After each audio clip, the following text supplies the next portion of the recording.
नमस्कार, मार्केट पंचनामा में आप सभी का स्वागत है। मैं हूं सुमित और भारतीय बाजारों में लगातार जो तेजी का रुख है वो आज भी बना रहा। हफ्ते का आखिरी कारोबारी सत्र और मार्केट्स में जो मूव था, जो कि कल के सत्र से या फिर परसों के सेकंड हाफ से कैचअप हुआ था, वो आज भी देखने को मिला और आज भी तेजी हैवी वेट में रही। और आज सबसे ज़्यादा तेजी रिलायंस इंडस्ट्रीज में 2-2.5% का एक मूव और करीब 2000 के स्तरों पर रिलायंस पहुंचा। तो लोअर लेवल से एक स्ट्रॉन्ग पुल बैक जो रिलायंस ने कल दिखाया था वो आज कैरी फॉरवर्ड हुआ और दिन के ऊपरी स्तरों पर ही रिलायंस को पहुंचा गया और एक अच्छा सपोर्ट भी मार्केट में वहां से आता हुआ दिखाई पड़ा। शुरुआती तेजी, फिर तेजी के बाद थोड़ा सा हल्का हुआ बाजार, लेकिन लोअर लेवल से दोबारा मार्केट ने पुल बैक दिया। और ना केवल रिलायंस बल्कि निफ्टी बैंक भी आज मेजरली पार्टिसिपेट करता हुआ दिखाई पड़ा। रिकॉर्ड क्लोजिंग आज सेंसेक्स में देखने को मिली। हालांकि निफ्टी रिकॉर्ड स्तरों पर जरूर पहुंचा, लेकिन रिकॉर्ड स्तरों पर क्लोजिंग निफ्टी रिकॉर्ड स्तरों के करीब पहुंचा, लेकिन रिकॉर्ड स्तरों पर क्लोजिंग नहीं दी।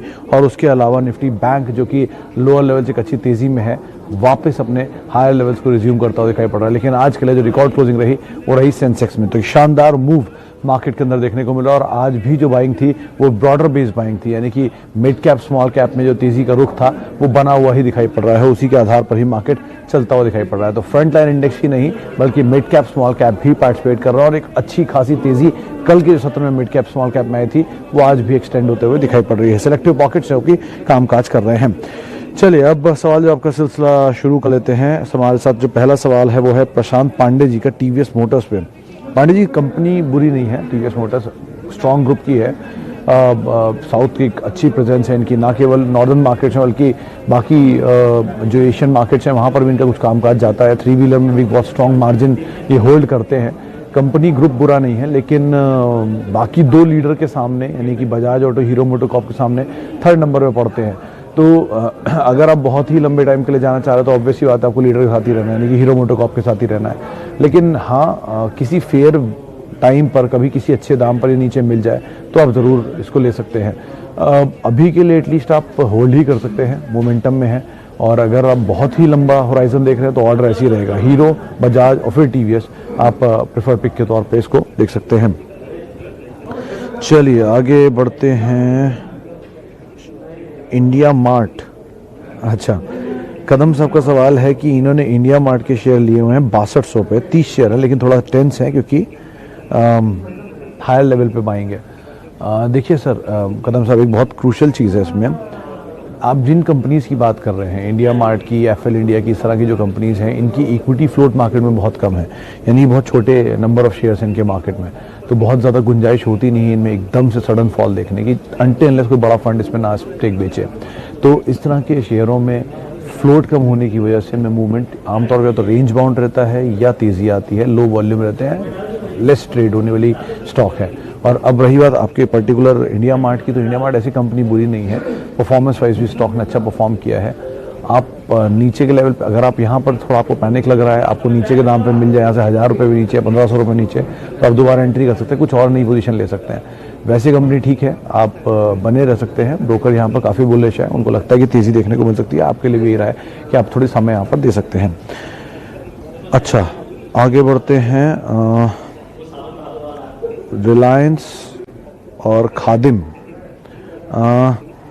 प्रदीप साहब, रिलायंस को लेकर तो ऑब्वियसली बात है तेज़ी का रुख ही रहेगा, क्योंकि ऑब्वियसली अगर देश की सबसे बड़ी कंपनी के बारे में बात कर रहे हैं तो टॉप 5 कंपनीज या टॉप 10 कंपनीज के बारे में तो आपको सोचना ही नहीं है। किसी फॉल में मिले आप ले लीजिए। बहुत ही बेसिक तरीका है बाजार में इन्वेस्ट करने का कि आप टॉप 5 कंपनीज को आइडेंटिफाई कर लीजिए। आपकी खरीद के दाम से कभी 25%, 20%, 10% नीचे मिले आप खरीद लीजिए, और नीचे मिले और खरीद लीजिए, और नीचे मिले और खरीद लीजिए। क्योंकि वो ऐसा नहीं कि टॉप 10 में से या टॉप 5 में से घट के बिल्कुल टॉप लोएस्ट टाइप 5 पहुँच जाएंगे। तो इस तरह की सिचुएशन नहीं आती आमतौर पे, तो आप इन्वेस्ट कर सकते हैं, कोई दिक्कत नहीं है। अब रही बात आपके एचएल के सवाल को लेकर, एचएल में एक ही बात है कि पीएसयू है। वैसे भी BEL, BEML, shipping corporation of India, government एक एक करके सबके लिए फ्लोट कर रही है टेंडर्स स्टेक सेल को लेकर और अलग अलग स्ट्रेटेजिक पार्टनर को ढूंढने को लेकर। तो एचएल को लेकर फिलहाल तो ऐसी कोई खबर नहीं है, लेकिन अगर आती है तो ये एक पॉजिटिव ट्रिगर रहेगा। ऊपर के दाम पर प्रमोट ये गवर्नमेंट कितना स्टेक सेल करती है, ओएफएस करती है, रिटेल हिस्सा बेचती है, ये देखना होगा। लेकिन एज ऑफ नाउ कंपनी बुरी नहीं है, कामकाज अच्छा है। लेकिन अगेन, जब भी कभी सरकारी कंपनी में तेजी आती है तो ऊपर स्टेक सेल आता है, इसके वेट को हमेशा आप ध्यान में रखिएगा। आगे बढ़ते हैं। IRCTC 1400 फॉर हजार। सिंह साहब, अगेन PSU कंपनी, अच्छे बिजनेस में, मोनोपोलिस्टिक। अगर आप इनका बाकी कारोबार देखेंगे तो ट्रेन्स, केटरिंग, वाटर, ये इनके 3 मेजर बिजनेस है जिसके अंदर ये कंपनी कामकाज करती है। ट्रेन्स का धीरे धीरे अब शुरुआत हो रही है, राधा 30 तारीख से मुंबई दिल्ली राजधानी भी शुरू होने जा रही है, जो कि एक और बड़ा ट्रिगर इस कंपनी के लिए बन के आएगा। तो ठीक है, ऐसे बहुत सारे बिजनेसेस को वापस गवर्नमेंट रिज्यूम कर रही है, जो कि इनके लिए बहुत फ़ायदेमंद रहेंगे। कंपनी बुरी नहीं है, शेयर चला भी है रिसेंटली, लेकिन शेयर जैसे ही चला, आपने ध्यान देख ही लिया होगा कि ऊपर के लेवल पे स्टेक सेल आ भी गया। तो कभी भी PSU कंपनी कोई भी लेंगे तो उसमें हर तेज़ी में स्टेक सेल ही आएगा। तो आपको कंपनी तो ठीक है, आपको मीडियम टर्म में प्रॉफिट मिला तो आप लेकर निकल सकते हैं, लॉन्गर या बहुत लंबे होराइजन के लिए आप इस चीज़ को ज़रूर ध्यान में रखकर निवेश रखिएगा। आगे बढ़ते हैं, डिक्सन को लेकर एक सवाल है थोराट साहब का। थोराट साहब, डिक्सन पे भी रिसेंटली एक रिपोर्ट आई थी, 14,000 के टारगेट आ रहे थे। पिछले हफ्ते एक स्पेशल शो में आशीष ने इसे रिकमेंड भी किया था कि एक अच्छी कंपनी है। ऑब्वियसली बात है, कॉन्ट्रैक्ट मैन्युफैक्चरर है, गवर्नमेंट जिस तरह से काम कर रही है कॉन्ट्रैक्ट मैन्युफैक्चरर्स के लिए, उनके लिए पॉलिसीज़ ला रही है, उन्हें रिबेट्स प्रोवाइड करा रही है, वो इस कंपनी के लिए बेहतर है। और एक्सपोर्ट मार्केट में भी माना जा रहा है कंपनी अब नए रेवेन्यूज उठा सकती है। डोमेस्टिक मार्केट से 85% रेवेन्यू उठाती है, तो अब एक्सपोर्ट मार्केट को फर्दर बूस्ट करने के लिए ये कंपनी काम कर रही है, तो शायद वहाँ से और अच्छे नंबर्स आएँ। तो अभी तो राय यही कि आप बने रहिए। 14,000 के टारगेट तो ब्रोकरेज हाउसेस के हैं, थोड़ा धीरे भले ही चलेगा, लेकिन अगर आगे चल के अच्छा मूव आता है तो आप अकॉर्डिंगली इसमें भी कॉल ले सकते हैं उसी के हिसाब से। अच्छा, स्पिक को लेकर नितिन सोनी साहब का एक सवाल है। स्पिक, अगर मैं सही समझ रहा हूँ, आप सदर्न पेट्रो की बात कर रहे हैं, जो कि 18-19 रुपये वाला शेयर होता था, 24-25 रुपये पे शायद पहुँच चुका है।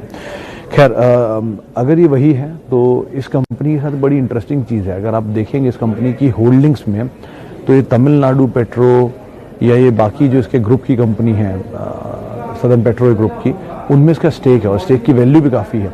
तो एक ज़माने में बात होती थी कि इसकी इन्वेस्टमेंट वैल्यूज़ काफ़ी है, इसकी इन्वेस्टमेंट वैल्यूज़ के लिहाज से इसमें इन्वेस्ट किया जाए। ये अक्सर बाजार में बात उठती है, तो वैल्यू अनलॉकिंग होगी, इस तरह की चीज़ें होंगी, लेकिन कभी ऐसा हुआ नहीं है। शेयर आमतौर पर गुड टाइम में 30-35 तक भी जाता है, लेकिन फिर वापस घूम घाम के नीचे आ जाता है। तो आप उस हिसाब से इसमें रणनीति रखिएगा, जैसे जैसे मूव आए अपनी स्टॉप लॉसेस को ट्रेल करके फिर अपने साथ बने रहिए। नंबर्स को बहुत क्रूशली वॉच करिएगा, ये वैसे ही मोमेंटम वाला सेक्टर है। IGL पर 480 पे राजीव जी का सवाल है। IGL पर राजीव जी, एक खबर आई थी परसों की, दिल्ली गवर्नमेंट जितनी भी इंडस्ट्रीज़ हैं उनको शिफ्ट करेगी अब PNG पर, और उनको शहर के बाहर मूव करेगी और PNG सप्लाई करेगी, डीजल से PNG भी जाएगी।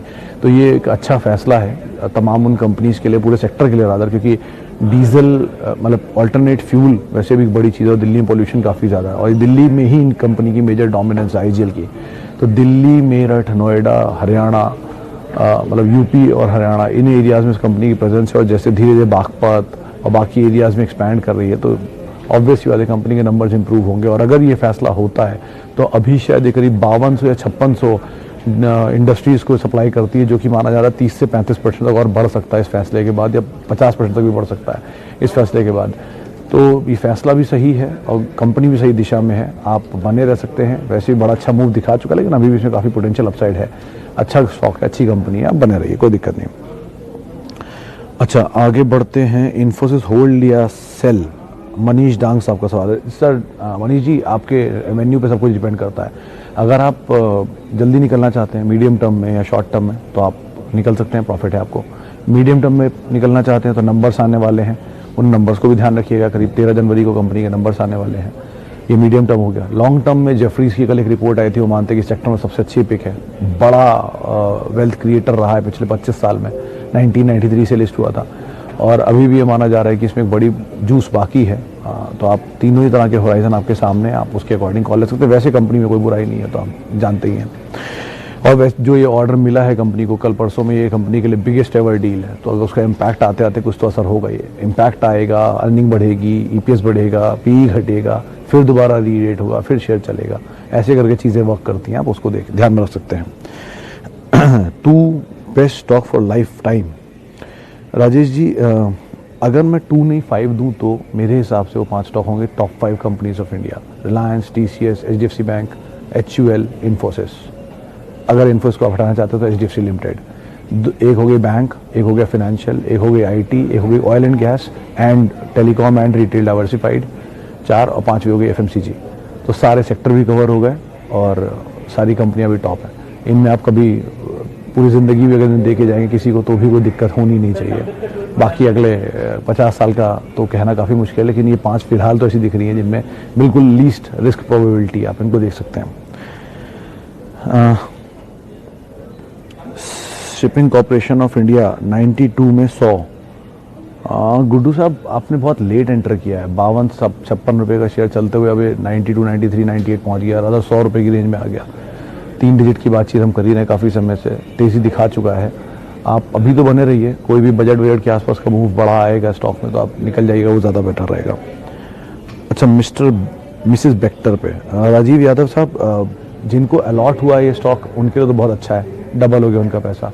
जिनको अलॉट नहीं हुआ है, जिन्होंने नया लिया है, उनको किन लेवल पे एंटर किया उस पर डिपेंड करता है। आज राजेश जी हमारे जो हैं कोलकाता वाले, राजेश अग्रवाल साहब, उनसे हम बात कर रहे थे तो ये भी उन्होंने बात साफ की कि अगर ये नीचे मिलता है तो आप वहाँ पर ज़रूर एंटर कर सकते हैं, लेकिन इसको अलॉटमेंट है वो अपनी कॉल अपने एपेटाइट के हिसाब से ले सकता है। कंपनी ठीक है, लेकिन ऑब्वियस ही बात है बड़ी तेज़ी से दिखाई है तो कूल ऑफ तो होगा ही होगा। BPCL कब चलेगा? सिंह साहब, ओवरहैंग है इसके ऊपर स्टेक सेल का। जैसे जैसे ओवरहैंग से रिलेटेड खबरें आती रहेंगी वैसे वैसे स्टॉक रिएक्ट करेगा। अगर कहीं बिडर आ गया, चलिए बिडर तो आ ही गए हैं, 2-3 नाम आ गए, उस बिडर में बड़ा बिडर कोई आ गया तो चलेगा। अगर बड़े बिडर हैं और सब नॉर्मल फंड्स हैं या ऐसे इन्वेस्टर हैं जो कि इस कंपनी में रहना नहीं चाहते हैं, कंपनी चलाना नहीं चाहते हैं, तो स्टॉक में बहुत रिएक्शन आएगा नहीं। तो दोनों तरह की चीज़ें हैं। ऐसा कोई इन्वेस्टर आ गया जो कंपनी चलाना चाहता है तो बात अलग है, ऐसा कोई इन्वेस्टर आ गया जो ये कंपनी खरीद के कंपनी को बेटर करना चाहता है तो बात अलग है। तो अब उस पर डिपेंड करता है कैसे कैसे इससे रिलेटेड चीज़ें आती हैं, उसके अकॉर्डिंग स्टॉक जो है ये मूव लेता हुआ दिखाई पड़ेगा। चलिए एक आखिरी सवाल और ले लेते हैं, समय का बहुत अभाव है। एस्ट्राजेनेका 50 शेयर 4,380 रुपये पर। पंकज जैन साहब, देखिए कुछ कंपनीज जो होती हैं ना वो इन्वेस्टमेंट ग्रेड होती हैं, उनको आप ट्रेड के लिए नहीं रखते हैं। AstraZeneca, Sanofi, Pfizer, Novartis, Hitachi, ये वो कंपनीज हैं जिनको आप इन्वेस्टमेंट ग्रेड के हिसाब से रखते हैं। और एक्ल, VST, इनको आप लीजिए, रखिए और मिड कैप में तेज़ी का फ़ायदा उठाइए। ये कोई वो स्टॉक नहीं जिनमें आप ट्रेड करें 200 रुपये, 400 रुपये, 600 रुपये, 800 रुपये के लिए। ये ओवर अ पीरियड हम इतना डिविडेंड दे देते हैं कि आप अदरवाइज़ ही अच्छा पैसा बना लेते हैं। मिसाल तौर पर सनोफी ने दिया है, मिसाल तौर पर फाइजर ने दिया है, जो जिलेट दे चुका है, प्रॉक्टर एंड गैम्बल दे चुका है, मर्क दे चुका है। तो आप इनको देखिए और इनके हिसाब से ही फैसला लीजिएगा। इन्वेस्टमेंट ग्रेड स्टॉक है, ट्रेडिंग के हिसाब से नहीं है। चलिए इतने ही शेयरों को हम शामिल कर पाएंगे आज। माफ़ी उन सभी लोगों से जिनसे हमने बातचीत नहीं किया, जिनके सवालों को नहीं शामिल किया, और बहुत बहुत शुक्रिया उन सभी लोगों का जिन्होंने आज हमसे सवाल पूछे। आप सभी को हैप्पी वीकेंड, मेरी क्रिसमस।